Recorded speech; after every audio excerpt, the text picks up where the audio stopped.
In this video, we are going to solve question number 3 and 4 of trigonometric functions exercise 3.1. So, question 3 says, a wheel makes 360 revolutions in 1 minute. Through how many radians does it turn in 1 second? मतलब एक wheel है वो 360 revolutions करता है 1 minute में. अब आपको बताना है how many radians does it turn in 1 second. 1 second में कितना रेडियन कवर करेगा. ठीक है, तो इसको देख लेते हैं. सबसे पहले 360 रिवोल्यूशन इन 1 मिनट, वो आपने लिख लिया. 360 रिवोल्यूशन, आप 1 मिनट को 60 सेकेंड्स भी तो लिख सकते हो, क्योंकि यहाँ पे निकालना क्या है, 1 सेकेंड का निकालना है. ठीक है ना, 1 सेकेंड का निकालना है ना, तो आपने सबसे पहले उसको लिख लिया मिनट को सेकेंड्स में चेंज करके.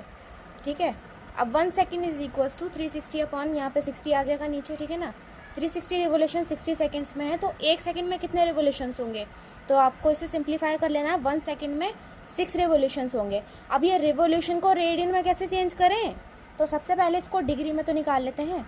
6 रिवोल्यूशन इज इक्वल्स टू, एक रिवोल्यूशन हो रहा है तो मतलब 360 डिग्रीज, मतलब एक रिवोल्यूशन आप खुद देखो ना, ये सर्कल है. ठीक है ना, ये पूरा रिवोल्यूशन हो रहा है, तो ये कितना डिग्रीज है, 360 डिग्रीज है, सबको पता है ये. ठीक है ना, ठीक है, एक रिवोल्यूशन में इतना डिग्रीज है, तो 6 रिवोल्यूशन में कितना होगा, आपको सिंपली मल्टीप्लाई कर देना है. सिंपल यूनिटरी मेथड है और कुछ नहीं है. मल्टीप्लाई करके ये आ गया. अब ये डिग्रीज में आया, आपसे रेडियन में पूछा गया है. सी, रेडियन में पूछा गया है, तो रेडियन में चेंज करने के लिए पाई बाय 180 से मल्टीप्लाई कर दोगे. 0 से 0 कैंसिल हो जाएगा एंड आपका आंसर आ जाएगा 12 पाई रेडियंस. अब क्वेश्चन नंबर 4 देख लेते हैं. Find the degree measure of the angle subtended at the centre of a circle of radius 100 centimetre by an arc of length 22 centimetre. Use pi is equals to 22/7.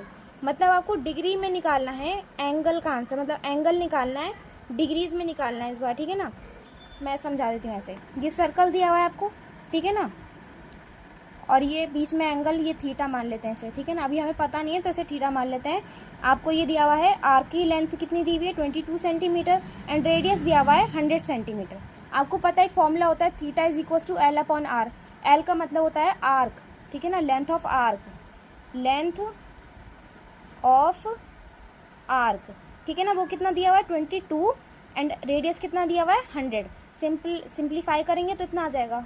ठीक है ना, अब इसको simple किस में चेंज कर देंगे हम, डिग्रीज में चेंज कर देंगे. ठीक है ना, 11/50, क्योंकि इस वाले फॉर्मूले से आंसर तो आपका रेडियन में आता है ना, आता है नहीं आता है रेडियन में आंसर. एंड आप अगर क्वेश्चन को ध्यान से पढ़ोगे तो आपसे पूछा किस में गया है, डिग्रीज में. ठीक है ना, तो ठीक है, अब ये रेडियन में आ गया आंसर. अभी आंसर हमारा मतलब आया नहीं है.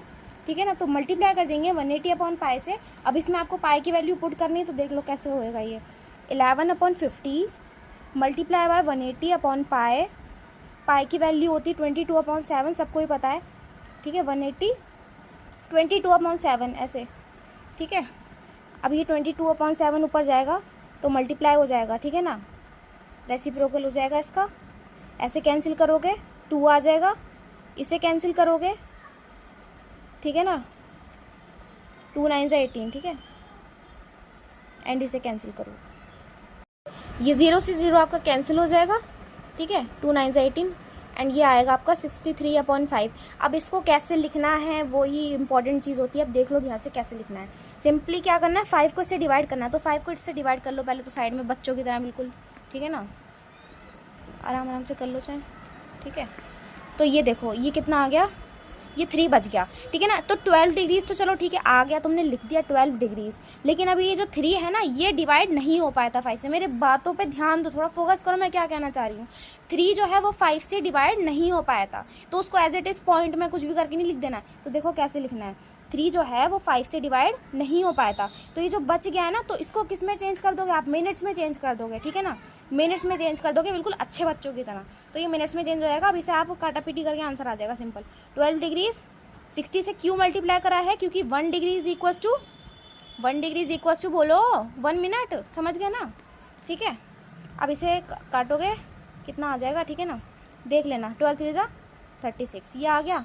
अब इसे ऐसे लिख दो यहाँ पे प्यारे प्यारे तरीके से, 12 डिग्रीज एंड 36 मिनट्स, ये आ गया आंसर. ठीक है.